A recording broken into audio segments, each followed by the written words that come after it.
खुलुमबाय BTR news चेनेलाव गासैखौबो बरायबाय। आंनि चेनेलखौ साबस्क्राइब खालायखोबा साबस्क्राइब खालायदो आरो बे खाथिनि बेल आइकन बेलखौ बुथुमनानै होदो जाहाथे गोदान भिडिअ होबानो सिगांग्रो नटिफिकेसन सौहैनाय बायदि। बिटिआर सरकारनि 1 बोसोर आबुं जानायनि सायाव मावफुं सोद्रोमा रनजित बसुमतारिया माखासे खेंफोरथि होनानै होयो।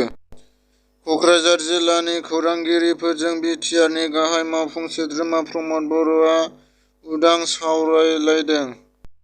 मैया इउपिपिएल, बिजेपि आरो जेएसपि जथाय सरकारा 1 बोसोरनि आबुं जानाय लोगो लोगोनो गोबां बिथांखि लानायजों लोगोसे मैया कक्राझार जिल्लानि देहायारि जेंनानि थानाय गासै 140 बेंगुरा-बेंगुरिफोरखौ लेंहरनानै बिथांमोननि गोनांथार जेंनाखौ सावरायनायजों लोगोसे सानजौफुनि जामुं जानाय हाबाफारि लायो। मैया सा 100 आइजोफोरनो बिटिआरनि मावफुं सोद्रोमा राकेश ब्रह्म बिथाङा अमा राननानै होदों।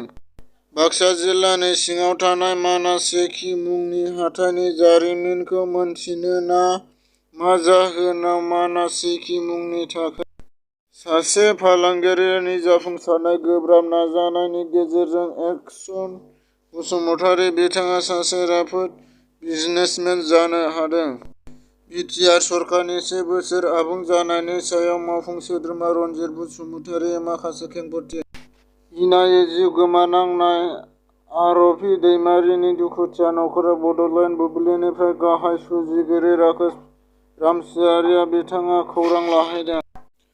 बिटिआर सरकारा लाइमोन सावथुनगिरिफोरजों सावरायनाय मेल लादों।